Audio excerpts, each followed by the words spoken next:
Harvard Divinity School. Transcendence and Transformation, September 23rd, 2021. Good evening, everyone.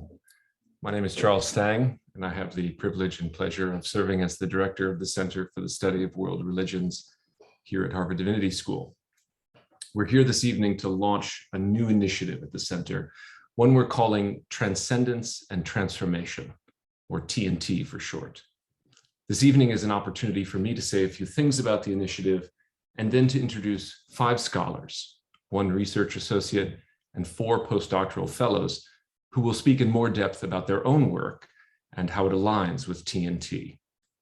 This will serve to introduce some, but not all, of the public programming that TNT will support over the course of the next year, including speaker series, reading groups, and conferences. This is the first of what I hope will be a 4-year initiative to coincide with my second term as the center director. Allow me to highlight 2 upcoming events, more details for which can be found on the center's events page or soon in the chat function.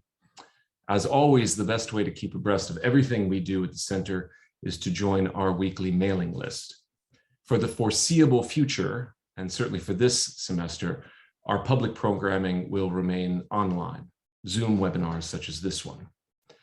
Exactly 1 week from today, on Thursday, September 30th, we'll be hosting Stephen Benally and Sandor Ironrope, who will discuss the Native American Church and the Sacrament of Peyote.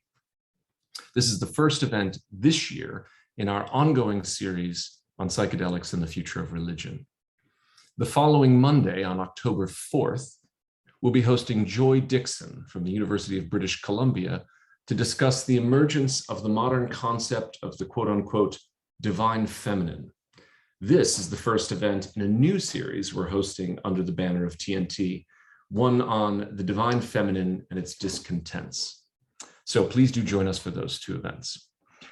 Before I go any further, I wish to acknowledge and thank our many supporters, without whom there would be no TNT initiative.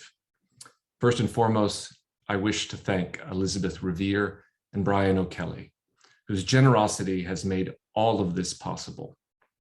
I know you're out there, and so I want to say, without you, we'd still be on the runway. I'm so grateful for your openness, enthusiasm, generosity of spirit, good humor, and acuity of mind and heart. And I look forward to evolving this initiative in continued conversation with you both in the years to come. I would also like to thank Anton Bilton, Dave Bronner and the Dr. Bronner's Family Foundation, and Cody Swift and the River Styx Foundation for their support of TNT, especially for programming around psychedelics and the future of religion. We have an hour and a half together this evening, but I think we'll conclude early. Due to the format, we're going to forego our usual Q&A portion. Now, please allow me to say something about the substance of this initiative. I will start with a quote from Henri Corbin, the 20th century French philosopher of religion, about whom you will hear more from Hadi. Corbin writes, quote, "Theology must become, or become once again, a science of experience, a science whose interest concerns most directly the destiny of each individual person, a science of life." I suspect Corbin is speaking of science in the German sense of Wissenschaft, the rigorous pursuit of knowledge, learning, and scholarship that includes what in English we would call the sciences and the humanities. To say that theology, or more broadly the study of religion, needs once again to become a science of life, of experience, and of the individual is obviously something of a provocation. Our individual lives and experiences are precisely what we are often asked to bracket in science, in the pursuit of knowledge that alleges to be rigorous and objective. And the individual?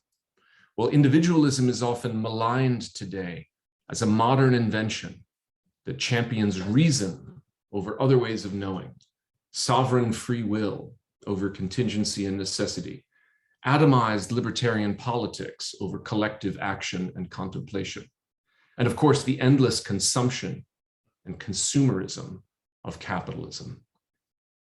No doubt all those things are true, but so is this. None of these critiques can or will dispense with the individual, with the person, with the unique life and experience of each and every one of us. Because the person is not a modern invention. Whatever it is, it's real. It's singular and multiple at the same time, and it has an enormously rich theory and practice behind it and out in front of it. One that goes way beyond the modern West and includes all places, all positions, and all persons, not just human ones. The Center's initiative on Transcendence and Transformation is meant to explore the way forward. Under the banner of TNT, we will study religious and spiritual traditions and practices, ancient and modern, global in reach, that aim for the transcendence of our normal states of being, consciousness, and embodiment, and the consequent transformation of individual, community, and world. We affirm the existence of the sacred. We insist that there are different levels of reality, seen and unseen, and different modes of access to them. We will investigate what might be called metaphysics and mysticism, by which is meant the traditions across time, people, and place that have cultivated practices of transcendence and transformation and have articulated sophisticated and scaffolded worldviews to make sense of those practices and experiences. These quote unquote spiritual exercises are often termed ecstatic. That is, they usher us outside our accustomed states of being and understanding and invite us into new relationship with ourselves, our fellow humans, and our more than human neighbors, including the Earth's mineral, plant, and animal life, but also those beings we name spirits, angels, demons, and gods, visible and invisible, real and imagined, malevolent and benign. We will take seriously, but not literally, reports of extraordinary experiences of the sacred and the changes such experiences elicit in our minds, souls, and bodies. We will pair disciplined inquiry with an openness to the archive of such experiences, ancient and modern. We will explore different ontological and epistemological frameworks for interpreting such experiences appreciatively and critically. We will avoid and critique dismissive or reductive frameworks, which in my opinion, too often predominate in the academy. Now, as is fitting for the Center for the Study of World Religions, we will study the traditions of transcendence and transformation in those so-called world religions. But we will also carefully attend to those traditions excluded by that framework, including indigenous traditions, and those that have been, for better or for worse, grouped under such categories as animism, paganism, shamanism, and folk religion, to name only a few. Those of us in this initiative are committed to the study of these traditions and practices for their own sake, but also as a resource for contemporary religion and spirituality. We will attend to the ways elements of these traditions and practices are continually disassembled and reassembled for contemporary use, what often goes under the name of syncretism, especially by so-called seekers, those who identify as spiritual but not religious. And we will explore sensitively, but also sensibly, the thorny history and politics of such borrowing and recombination, what today is often labeled cultural appropriation. To speak of transcendence in the contemporary academy is transgressive. And to understand why, we should linger for a moment over that Latin preposition trans, as in transcendence, transformation, and now transgression.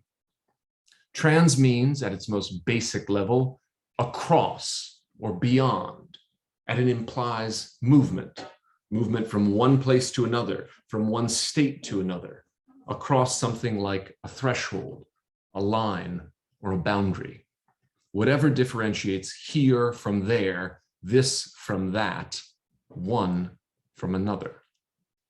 Many contemporary thinkers are wary of transcendence because they think it implies a particular movement, namely an escape from the thorny realities of our here and now to some fanciful refuge, disembodied, unencumbered by the weight of history and its horrors or its beauties. They regard the escape as escapist, and they're certainly right that transcendence has been marshaled to justify our flight from our bodies and their demands on us, from other people and our responsibilities to them, from the earth and how we have grossly mistreated it. It appears to them as a metaphysical version of the billionaires launching themselves into space in their rockets, leaving us in this wounded world behind, changing their location, but not changing themselves one atom or inch. This is decidedly not what we invoke when we speak of transcendence. We are committing ourselves to the trans in transcendence and transformation, movement across and beyond, a dialect of stability and instability, an urge to stretch ourselves and others, to explore ourselves and others, and to embark on an adventure into this world and into others. For when we worry that transcendence might be an escape from our here and now, I want to ask whether we should be so confident we know our here and now, or in the plural, our heres and our nows. Perhaps the first thing to be transcended is that very confidence, in hopes that we might discover other ways of being here and now. Rather than a flight from the body, for example, might transcendence be a flight into the body, or at least other modes of embodiment we are not accustomed to perceive? I am convinced that we are, individually and collectively, much more than we typically take ourselves to be, and that the urgent task is first a kind of imminent transcendence, crossing the very proximate thresholds of our accustomed states of being, consciousness, and embodiment. Maybe that will open up onto new horizons of the then and the there, or again in the plural, the thens and the theirs. But we're not there yet. Or are we? As if we knew what time was or is. But let's start here and now, recognizing that both here and now, like us, have always been much more than we've let them be. It's now time for me to introduce this evening's real stars, the TNT team. These 5 scholars represent the core members of the TNT Research Seminar, which will meet throughout the year to read and refine our individual and shared research projects, as well as to engage contemporary scholars whose work we think aligns and deepens the work of TNT. If these 5 scholars are the starting lineup, as it were, we are pleased to have a very, very deep bench, a team comprised of faculty, staff, and students, who together constitute a fellowship of inquiry and experience. I will introduce them now, all at once and very briefly, in no small part because they will each go on to introduce themselves and their research. And rather than appear at every juncture to introduce the next speaker, I'll introduce them all now and ask them to pass the mic, as it were, to the next speaker. I will return at the end of their presentations to make a few concluding remarks and to remind you of some upcoming events. So without further ado, I invite the panelists to turn on their video. There they all are. Hello. So this evening's 5 speakers are, first, Giovanna Parmigiani. She is the research associate of the TNT Initiative. She's an anthropologist of religion, especially of contemporary paganisms, with her fieldwork centered in Salento in southern Italy.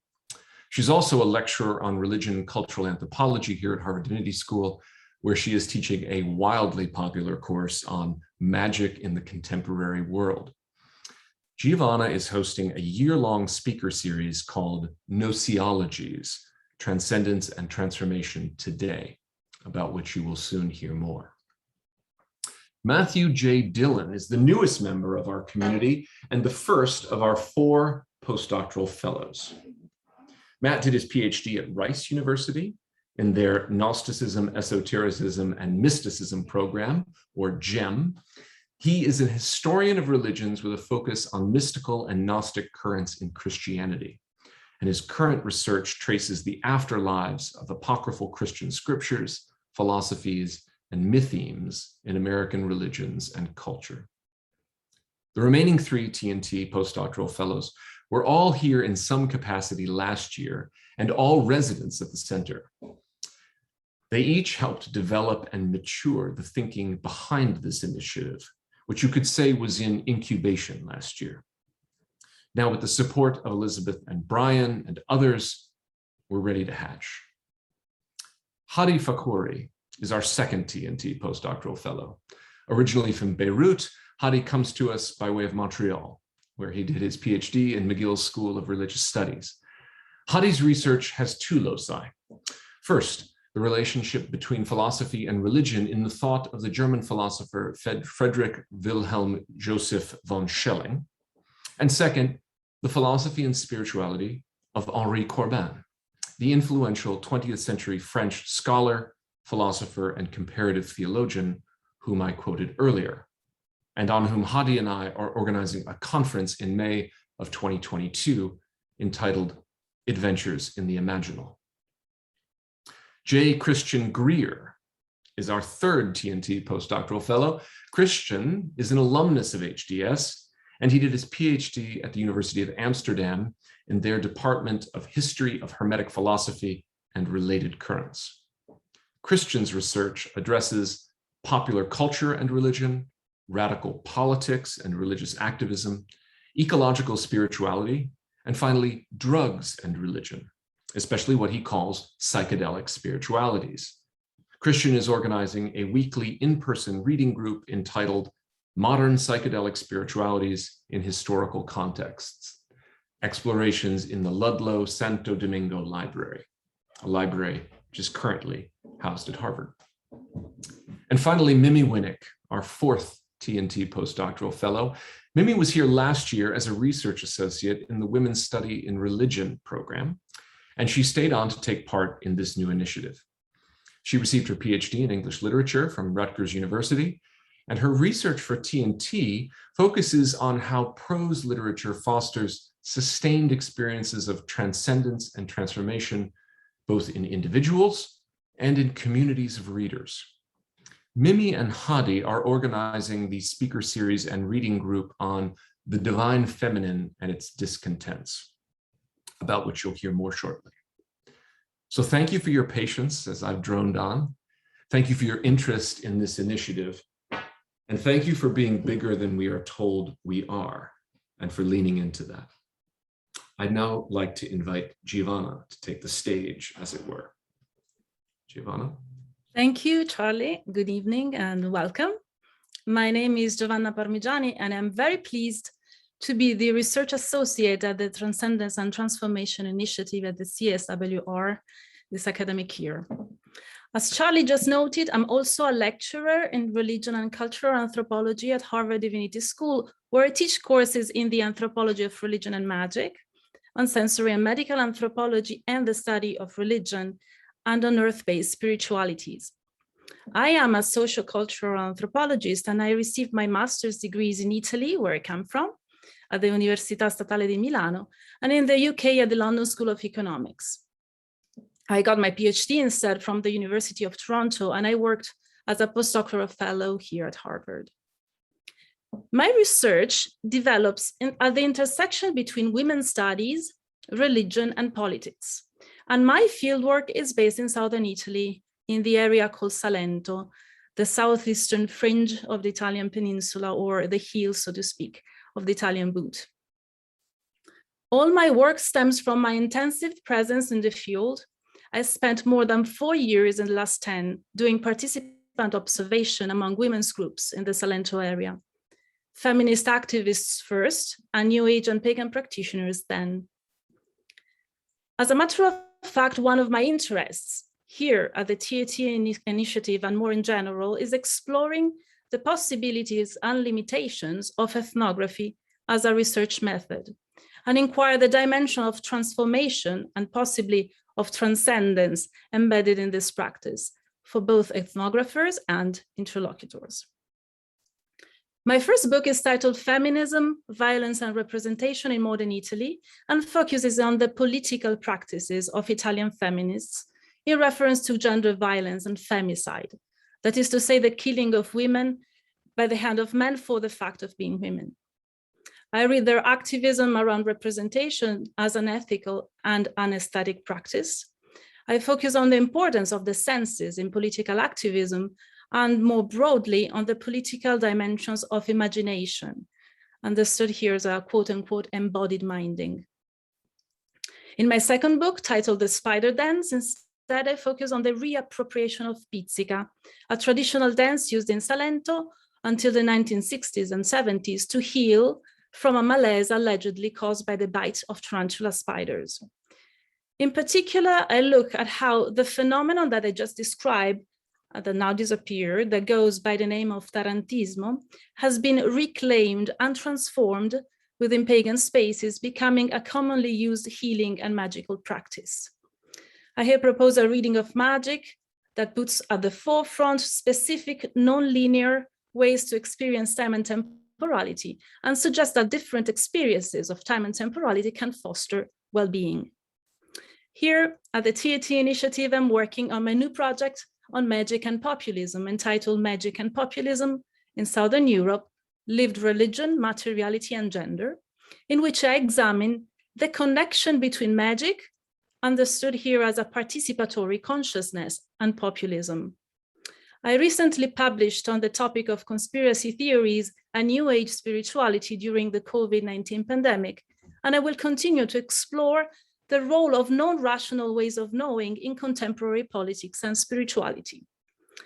This topic is very current. I'm sure that many of us are grappling with the similar issues lately, from no-vaxxers to QAnon, from fake news and the role of social media and memes in political activism. Many of us read the news and probably feel, so to speak, a bit disoriented sometimes. For this reason, I will host a series of lectures within the TNT initiative based on my work, but open to all, academics and not, formal students and students at heart, practitioners and skeptics. It is called Gnoseologies, and it will take place on selected Wednesdays throughout the year at lunchtime over Zoom. While the title Gnoseologies, I know, may sound a little bit obscure, the focus of the initiative is not. It addresses actually a very real topic, so to speak, for many of us. It addresses ways of knowing that are often labeled as non-rational, traditionally referred to as gnosis in Western philosophical and religious traditions, hence the title of the series, and often understood in contraposition to science. These ways of knowing are becoming more and more influential in contemporary societies, popular culture, and academic research. What is the place of spirit possession, divination, and experiences perceived as out of the ordinary in our lives? How can we study and approach these types of phenomena? What is their place in our society? What is their place in academia? Going beyond dichotomies such as body and mind, ordinary and extraordinary, reason and experience, and matter and spirit, this series will host scholars of different disciplines and practitioners interested in exploring and expanding the boundaries of what counts as knowledge today. I am very pleased to announce that I will host speakers such as anthropologist Dr. Susan Greenwood, Professor Yvonne Chiraud, and Professor Sabina Magliocco in this series, among others. I will also organize, in collaboration with my students here at HDS, a Q&A on cultural appropriation in contemporary paganism and New Age spirituality, a very important topic to explicitly address, both in academic and in non-academic contexts. I end this brief introduction by inviting all the HDS students interested in being more involved in the organization of these events to be in touch with me, and by encouraging all the persons who want to explore these topics to follow this series, the other TNT series that my colleagues will introduce shortly, and the work of the Transcendence and Transformation Initiative more broadly. Thank you. And now I'll pass the mic to our postdoctoral fellows. Matt, please introduce yourself. Greetings. So before I dive in, I want to thank you all for attending this event and this launch event. I am enormously excited by what we are doing under this initiative, and I really hope that excitement radiates from your screens tonight. I do have a PowerPoint, so I'm going to do a little screen share here. So I want to convey my projects in terms of my story, because as Charlie remarked in the introduction, TNT is concerned with examining the person as something much more extraordinary than is commonly supposed. And I like to think that intuition has guided my work.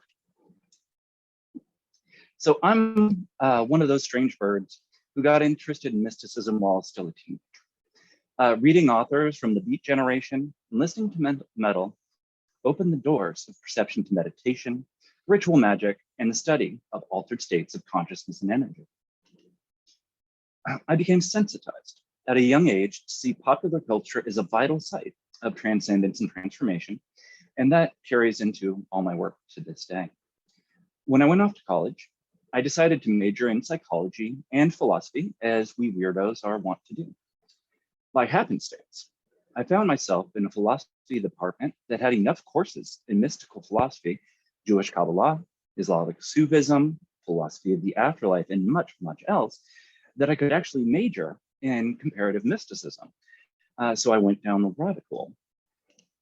Now, once in Wonderland, I became fascinated by the ways in which monotheistic traditions articulate the divine human, that is, the intuition that we as human beings are fundamentally divine, or can be divinized ourselves through ritual practices and radical experiences.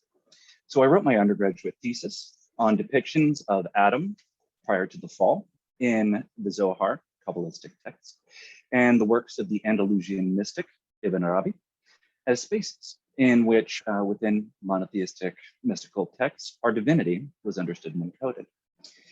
And so as I was finishing up my degree, Rice University had just pioneered the program that Charlie mentioned in the intro here, the Gnosticism, Esotericism, and Mysticism concentration, or GEM. And this was the first of its kind, not only in the United States, but in the world. A PhD concentration devoted to the study of the heretical, the mystical, and the extraordinary, and then from comparative, historical, and philosophical perspectives, doesn't get much better than that. So I went there, and I was going to pursue that Gnostic Adam project I was just describing. And to do so, I was working in two very distinctive worlds. I spent half my time working with a leading expert in early Christianity and Egypt Gnostic religion, April DeConick. And with her, I learned to read ancient Greek, Coptic, and to analyze all that literature in its sits in Lebanon. And the rest of the time was devoted to the study of American religions, as well as theoretical and methodological approaches to the study of GEM with Jeffrey Kripal, who's well known within this TNT sphere. And I started to recognize that the individuals that I was studying with Jeff in American religions were reading all this ancient, heretical, Gnostic, mystical literature. And they were interpreting it and commenting on it in these really radical and imaginative ways. And so kind of by happenstance, I became a receptionist. And I analyzed the reception, impact, and transformation of ancient Gnostic thought and scriptures in American religions and culture. So my first book, The Kingdom is Within You, The Lost Gospels in Post-Christianity in America, is an expression of this project.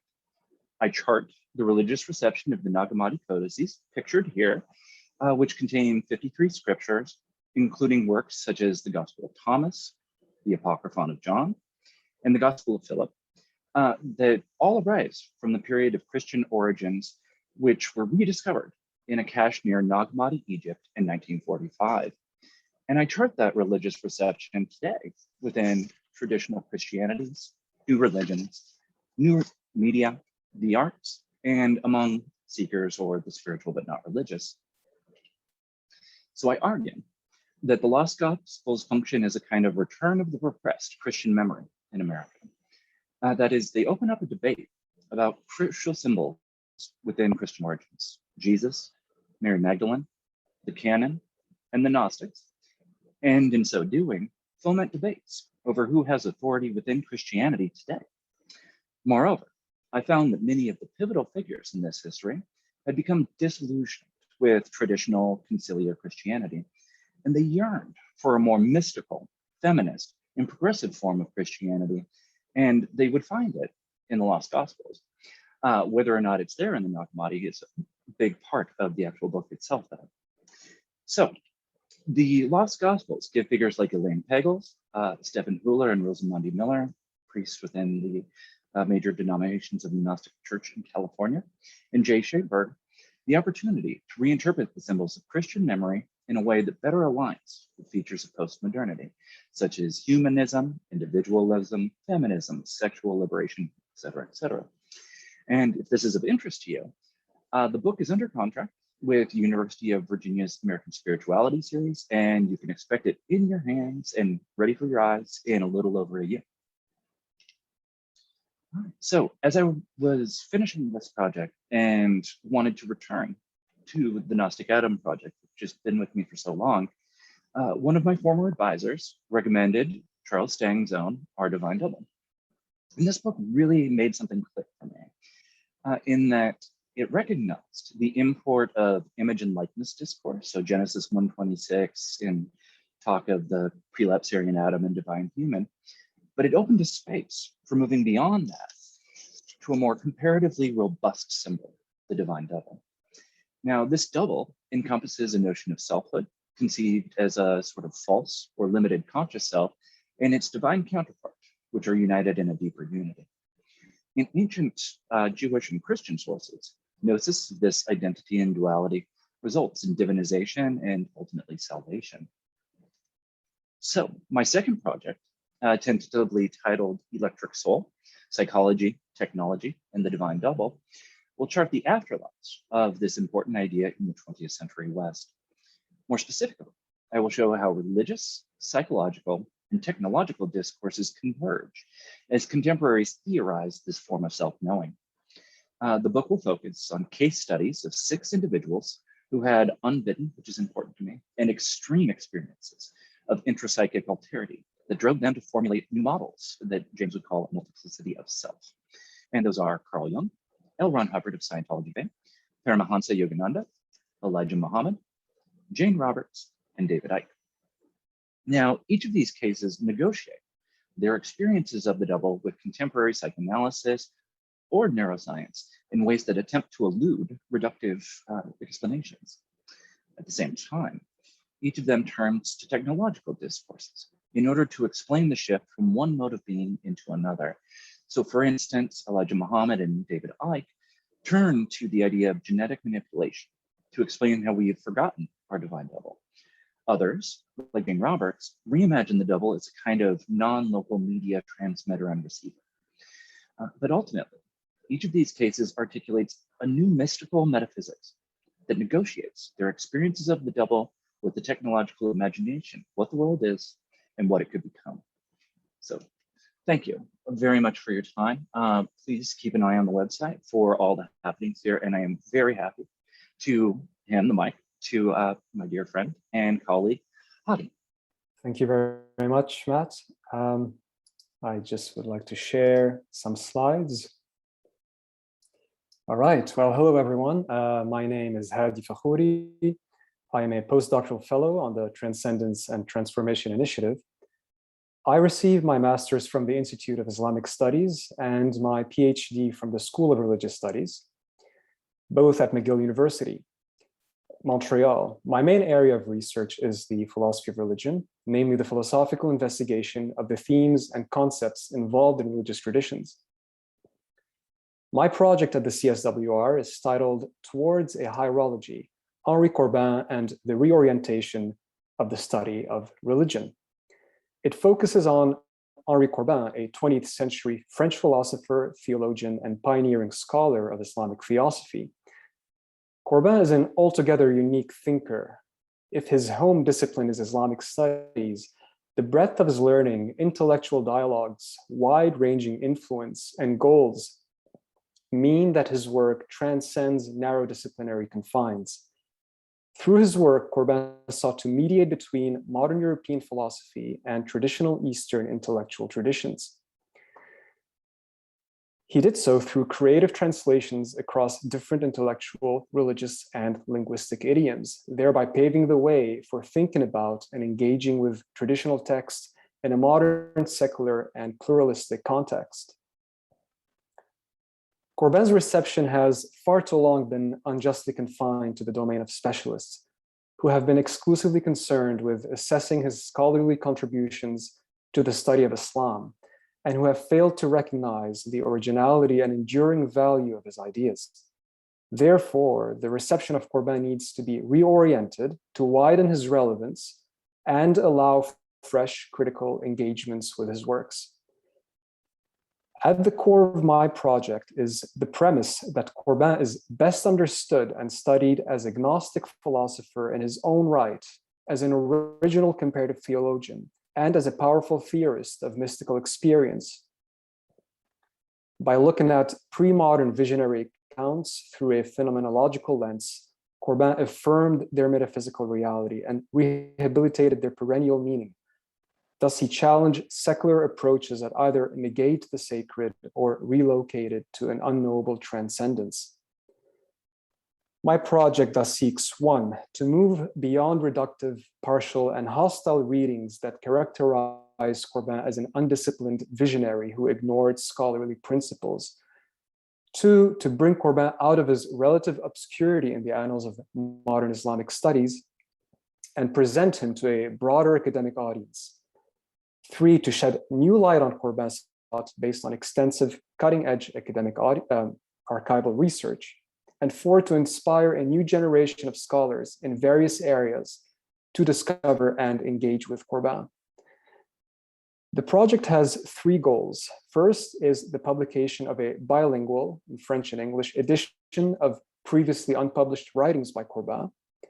Two, hosting a conference on Corbin at the CSWR. And three, publishing an edited volume of proceedings from this conference. The first goal of my project, i.e. the edition of his early writings, addresses a major gap in Corbin's scholarship by shedding light on a previously overlooked and extremely obscure period of his career, namely his 6 years in Istanbul between 1939 and 1945. The book will make publicly available for the first time previously unknown writings by Corbin, which until now have only existed in manuscript form. It will show that far from being isolated from external influences, Corbin was deeply immersed in the study of this Eastern Christian theology during this period. Moreover, these writings contain the first expressions of ideas that would characterize Corbin's mature thought. The book will offer a much needed contextualization of Corbin and will be an invaluable contribution to Corbin's scholarship. How did contemporary Orthodox theologians, Greek, Russian, and Romanian, shape Corbin's thought? What were these writings intended to achieve, and why did Corbin never publish them? To what extent do these ideas, or do the ideas expressed in these early texts anticipate his mature views? These and many other questions will be the focus of a lengthy introductory study. By making available new and atypical writings by Corbin, the book will enable a revaluation of his thought outside of the strict confines of Islamic studies. Second, I am organizing with Charlie a 3-day conference titled Adventures in the Imaginal, Henri Corbin and the 21st Century. The conference is scheduled to take place in May 2022 here at the CSWR. To allow a far-reaching dissemination of Corbin's ideas, this broadly themed conference, the first in the English-speaking world, will bring together old and new scholars from widely different fields.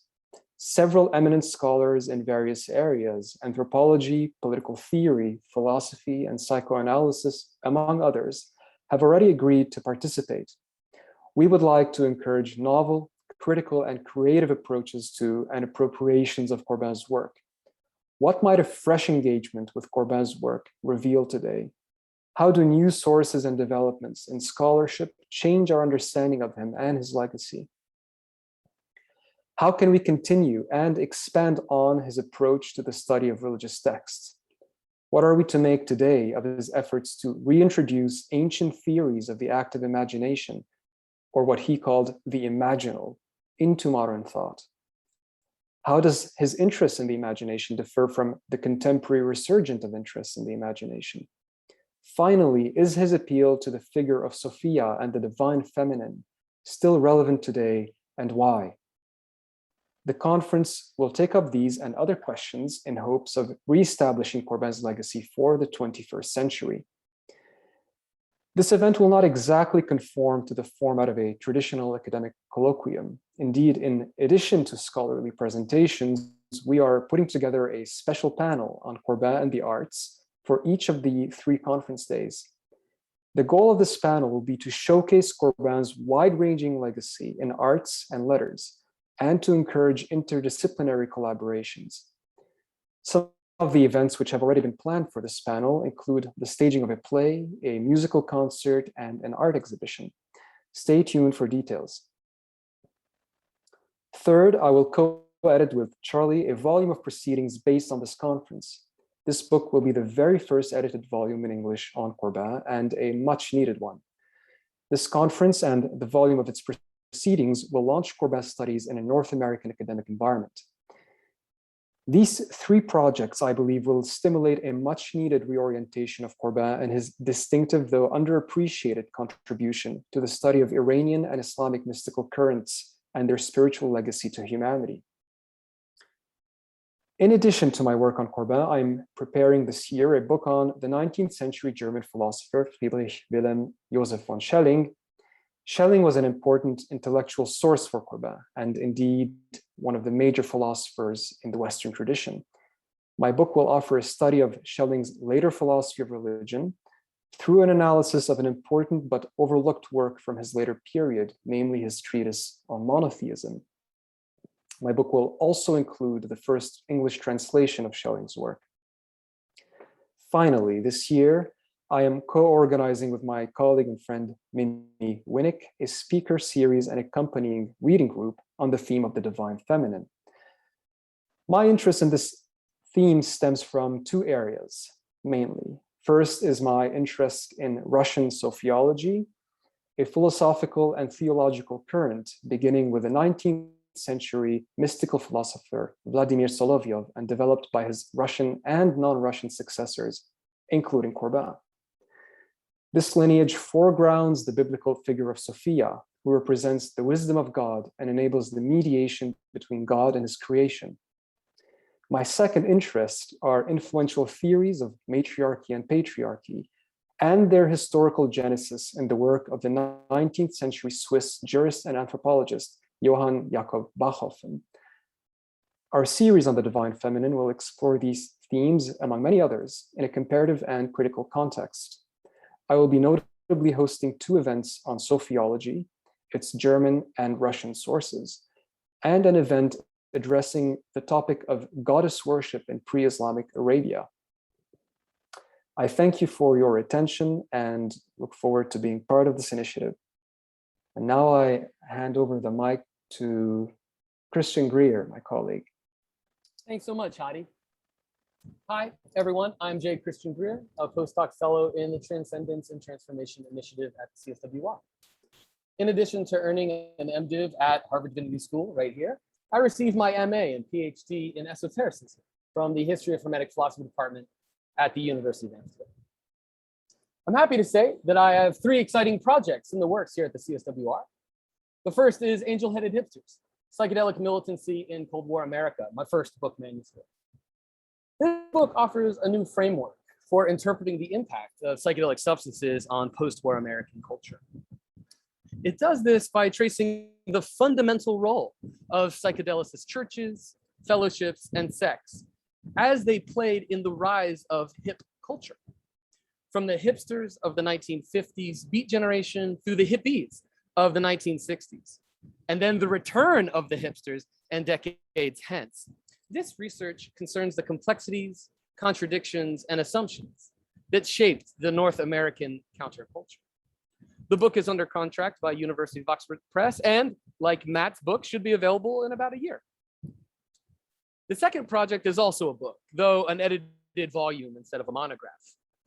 I am now in the initial stages of composing the Handbook of Psychedelics and Religion, a major volume of contributions that covers the intersection of psychedelic substances in religious traditions across time and space.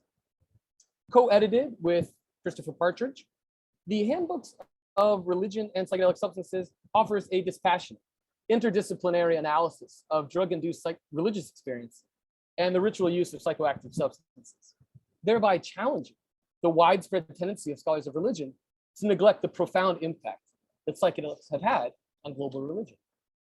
To be sure, the use of psychedelic substances is relatively well known in the history of religions, from references to Soma in the Indo-Aryan hymns of the Rig Veda to modern occultism and the contemporary sacramental uses of peyote in the Native American church, ayahuasca in Santo Daime, and marijuana in Rastafarianism. Moreover, in the modern period, particularly since the mid-19th century, there has been a widening stream of individuals in the West who have interpreted their experiences on drugs in explicitly spiritual terms. This, of course, is not surprising in that certain naturally occurring alkaloids cause a chemical reaction in the brain, the effect of which is an alteration in the user's perception, mood, and thought processes. It would be unusual, therefore, if the often profound altered states experienced were not in some ways interpreted as spiritually significant. That said, the social climate for researching the interface between religions and drugs has been extremely hostile in the last half century, primarily due to government prohibition and the war on drugs campaign. This handbook then provides an authoritative introduction to the religious interpretation of the psychedelic alteration of consciousness. Finally, I'm also leading a reading group here at Harvard Divinity School entitled Modern Psychedelic Spiritualities in Historical Context, Explorations in the Ludlow Santo Domingo Library. This reading group meets every Wednesday from 4 to 6 p.m. Now, it's no secret that the psychedelic renaissance has been gaining momentum since the early 2000s, bringing together research scientists, pharmaceutical corporations, therapists, nonprofits, neuroscientists, government regulators, and investment bankers. The reemergence of research into psychedelic substances has been hailed as a turning point in the treatment of mental illness, neurological brain imaging, as well as a potential flashpoint for the wellness industry. Presented as a renaissance, this new wave of scientific research is premised on the disavowal of the psychedelic counterculture that preceded it. According to prominent advocates of this rebirth, American culture is only now emerging from a dark ages, roughly half a century long, where little significant research was conducted. Now, as we shall see in this reading group, this is far from the truth.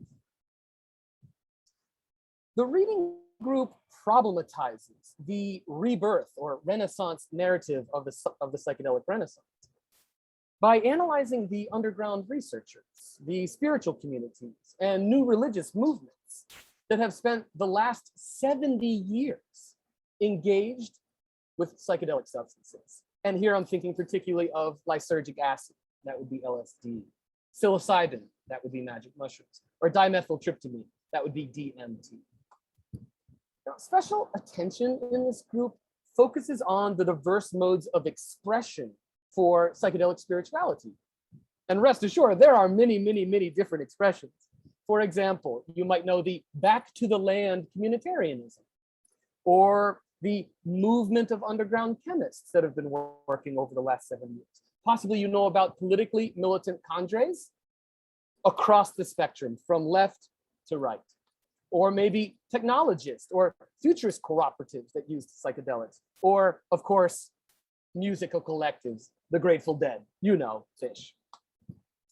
Well, each of these class meetings is organized around a lecture that I give, and that's followed by ample group discussion. And in addition to these sessions, I have scheduled regular class visits to the Ludlow Santo Domingo Library, LSD, which is now held at Harvard University. As it is the world's largest private collection of material on the alteration of consciousness, it's hard to overemphasize the significance of this archive for the study of psychedelic spirituality. While here, we will take the opportunity to explore the holdings, of course, but perhaps more importantly, record and upload video clips of focusing on key items in this archive. Now, the students who complete this directed study or this reading group will gain a solid understanding of, one, the historical context and currents that gave rise to the psychedelic interpretation of mind-expanding drugs. Keep in mind, there are more than one interpretation. We will just be looking at the psychedelic. Two, students will also gain an understanding of the historical movement of psychedelic spiritualities that have emerged in the modern period of US history. Three, students will also gain an understanding of the implicit sexism, classism, and racism embedded within the shifting narratives of psychedelic culture from the 1940s to present. And finally, we will examine the political, cultural, and ethical issues that are currently animating the psychedelic renaissance. Oh, I should also mention that alongside this group, I'm also leading another seminar entitled Psychedelics and the Sacred with my dear friend, Dr. Eric Davis. Scheduled for 2 weeks this upcoming winter, this intensive seminar provides students with an in-depth look at the imbrication of psychedelics and religion, starting all the way back in antiquity and going all the way forward to today. Once more, let me just say from the bottom of my heart, I'm overjoyed to be doing this work here with such a talented group of researchers. And finally, thank you for your attention. Right now, I'd like to pass the mic over to my friend, Mimi.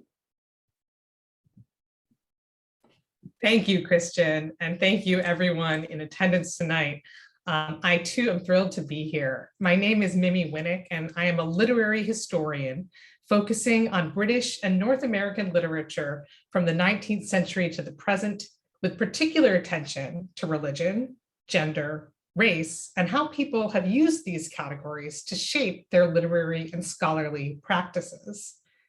In particular, I look at how these identity markers, as they developed in the context of 19th century empire, have shaped how people experience ecstasy and related states such as mysticism, joy, transcendence, in scholarship and literature. I posit that literary forms that depict religion as a universal, global spirituality shape historically specific experiences of sustained transcendence and transformation. Some of my research questions in sort of exploring this idea and argument center on how certain literary and scholarly forms and practices foster ecstasy and other transcendent states. And I'm especially interested in sustained or long-lasting versions of these ecstatic experiences, what we might think of as enduring ecstatic states. Most previous scholarship on transcendent experiences in literature has largely focused on more concentrated ephemeral forms in lyric poetry, the epiphanic moment in novels, or film montage. By contrast, I look to longer prose forms in fiction and in scholarship, focusing on duration rather than brief moments. Texts that do this, I argue, structure experiences of sustained transcendence that for some powerfully transform the world outside the text. So I am too going to share my screen to talk a little bit about my first book project that looks at these questions, entitled Ecstatic Inquiry.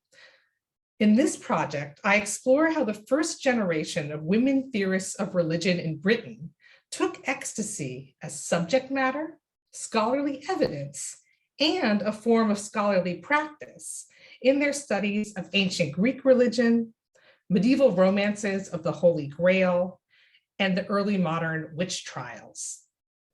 I argue that this cohort of women scholars, Jade Ellen Harrison, Jessie Laidley Weston, and Margaret Alice Murray, all of whom were born in the mid-19th century and lived on into the first decades of the 20th with the sort of zenith of their careers in that early 20th century moment.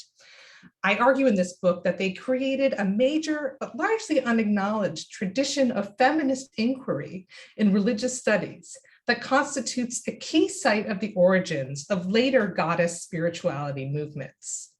Their books, the most notorious of which remains Weston's From Ritual to Romance, published in 1920, and mainly notorious because of the poet T.S. Eliot's references to Weston's book in his notes to The Wasteland, his famous modernist poem, and then his subsequent disavowal of his reliance on Weston about 30 years later, just before this image of him on the cover of Time magazine appeared. And you could see he sort of couldn't quite escape that Weston framing, which follows him in the grail and feminized imagery that surrounds him on the magazine.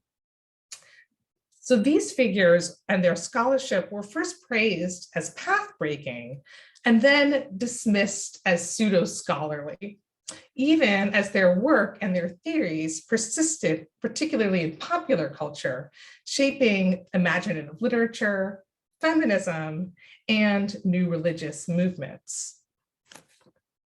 In my new project that I'm pursuing this year as a postdoctoral fellow on Transcendence and Transformation, Sustaining Transcendence Through Prose Fantasies, I explore how prose literature catalyzes transcendent experiences, including forms of ecstasy, among communities of readers. I start my study with the foundational text of comparative religion and exemplar of British imperialism, J.G. Fraser's The Golden Bough, originally published in 1890. But my argument is basically encapsulated by the cover of this remarkable 1974 paperback edition from Macmillan, the original publisher of the book that kind of keeps bringing out these more inexpensive mass market editions. And I found this edition on the paranormal shelf in a secondhand bookshop in Oxford, England. So as you may know, The Golden Bough is known for its ironic treatment of religion, especially Christianity, implying that Jesus Christ was just another, quote, dying god like Osiris, Attis, or Adonis, and therefore a merely mythical rather than either a divine or a historical figure. But for many readers, The Golden Bough affirms a sense of the supernatural, or at least the mystical, evoked here in this cover, which suggests a fantasy or sci-fi novel with its high weirdness aesthetic of mixed classical and astronomical imagery, evident in the Hieronymus Bosch style images of nude or toga-clad people, mermaids and satyrs, cavorting with unicorns and goats in a pastoral landscape marked by columns and other structures made of marbled material that suggests both geologic and human, or perhaps extraterrestrial made formations. The Golden Bough's emphasis on commonalities in religious beliefs and practices among people living across wide expanses of space and time, though intended to reduce religion to a merely human rather than divine phenomenon, presented religion as a mysteriously universal human practice, the only explanation of which, for many readers, could be a powerful universal sacredness.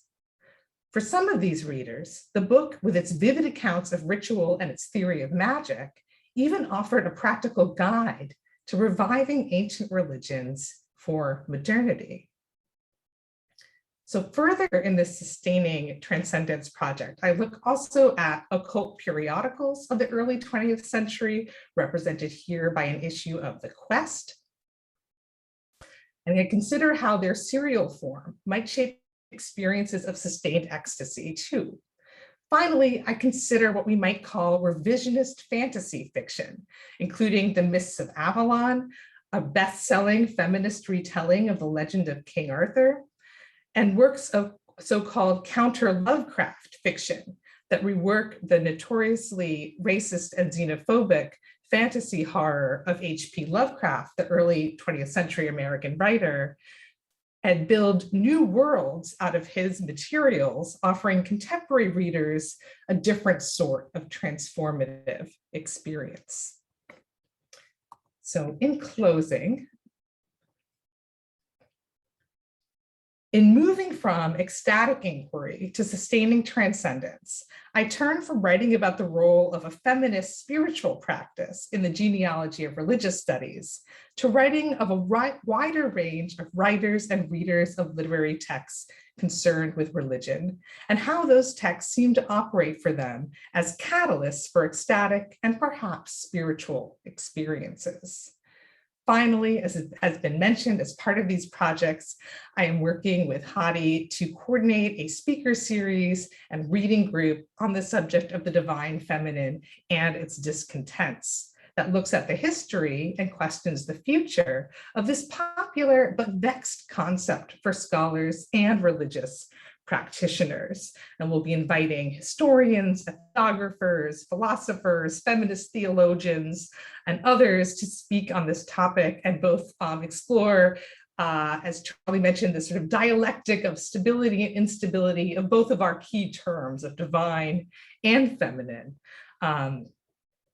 Uniting these projects for me are the following questions.